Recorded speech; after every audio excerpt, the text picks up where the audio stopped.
नमस्कार दोस्तों, मैं हूं डॉक्टर विक्रम सब्रवाल। इससे पिछले वीडियो में मैंने वैक्सीन की बात करी और ये भी बताया कि अगर हमारी सोसाइटी में, हमारे समाज में, हमारे देश में, हमारे वर्ल्ड में अगर एक proper herd immunity corona virus के अगेंस्ट बन जाती है तो शायद प्रॉबेबली हम इस बीमारी से बच सकते हैं। अब यहाँ सवाल खड़ा होता है कि हर्ड इम्यूनिटी की बात तो सब कर रहे हैं, हर्ड इम्यूनिटी होती क्या है? हर्ड का मतलब होता है एक झुंड। वो किसी भी चीज का झुंड हो सकता है, जानवरों का झुंड, इंसानों का झुंड, कुछ किसी भी चीज का झुंड हो सकता है। तो हर्ड का मतलब होता है झुंड। अब यहां से सोचने वाली बात यह है कि एक झुंड से इम्यूनिटी कैसे बनेगी। आपने कभी हाथियों को चलते हुए देखा है? हाथी जब एक झुंड में चलते हैं तो सबसे आगे जो है यंग हाथी होते हैं, सबसे पीछे भी यंग हाथी होते हैं, बीच में जो हाथी होते हैं उसमें लेडीज, बच्चे और बूढ़े हाथी होते हैं। अब वो इस फॉर्मेशन में क्यों चलते हैं? इस फॉर्मेशन में चलने का उनका एक ही रीजन होता है कि अगर कहीं आगे से अटैक होगा तो यंग हाथी जो है उस अटैक को अबॉर्ट कर देंगे या रोक देंगे। अगर पीछे से कोई अटैक होगा तो यंग हाथी पीछे से उस अटैक को रोक देंगे, सो दैट कि जो बीच में लोग चल रहे हैं, बीच में जो हाथी चल रहे हैं वो उससे बच जाएंगे। अब यहां नेक्स्ट सवाल ये आता है कि इंसानों में हर्ड इम्यूनिटी का क्या मतलब है? इंसानों में हर्ड इम्यूनिटी का ये मतलब है कि अगर हमारी पॉपुलेशन में जो यंग लोग हैं, यानी कि 18 to 45 या 18 to 50 या 18 to 55 भी मान लेते हैं, ये लोग अगर एक्सपोज होते हैं कोरोना वायरस को तो ये प्रॉबेबली एसिम्प्टोमेटिक रहेंगे, यानी कि इनको शायद कोई सिम्टम्स नहीं आएंगे और लेकिन उसकी वजह से इम्यूनिटी डेवलप हो जाएगी और एंटीबॉडीज बन जाएंगी।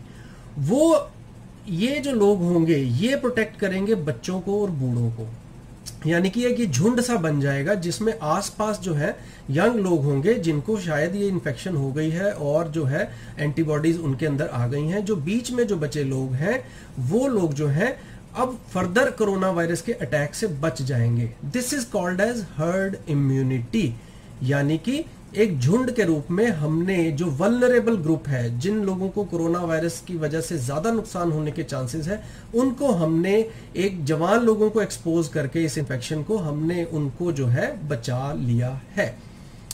अब यहां बात यह आती है कि कितने % लोगों को ये इन्फेक्शन अगर होगी, जवानों को होगी, तो हर्ड इम्यूनिटी बनेगी।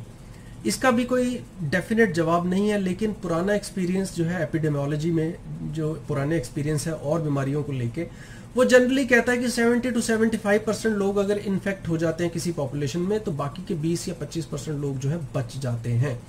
सो हमें ये मानना पड़ेगा कि अगर हमारे देश में 100 लोग हैं तो 70-75 को ये इन्फेक्शन होनी लाजमी है, तभी हम हर्ड इम्यूनिटी मेंटेन कर पाएंगे।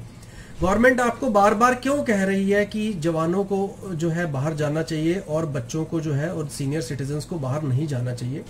उसका मेन रीजन यही है कि जवान लोग बाहर जाएंगे तो एक हर्ड इम्यूनिटी बनेगी, लेकिन अगर सीनियर सिटीजन जाएंगे तो डेथ्स ज्यादा होंगी, बहुत ज्यादा सीरियस इलनेस होंगी। बच्चे बाहर जाएंगे तो उनके केस में भी ऐसा ही होगा।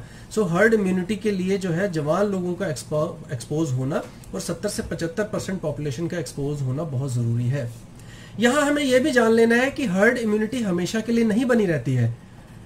सपोज किसी भी पॉपुलेशन में 75% जवान इन्फेक्ट हो गए और वो हर्ड इम्यूनिटी को कंट्रीब्यूट कर रहे हैं।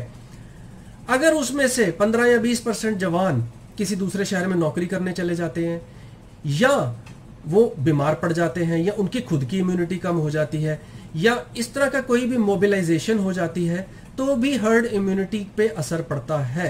सो ऐसा भी देखा गया है कि जहां के कई पॉपुलेशंस ऐसी थी जो सालों साल प्रोटेक्टेड रही किसी बीमारी को लेके हर्ड इम्यूनिटी की वजह से, जब उस हर्ड इम्यूनिटी जो उस पॉपुलेशन के जवान लोग थे, जब उन्होंने कहीं जाने की कोशिश करी या अपना शहर या अपना देश छोड़ के दूसरे देशों में या मोबिलाइज होने की कोशिश करी, तो वो हर्ड इम्यूनिटी का जो बैलेंस था वो बिगड़ गया और वहां पे फिर से महामारी वापस आई है।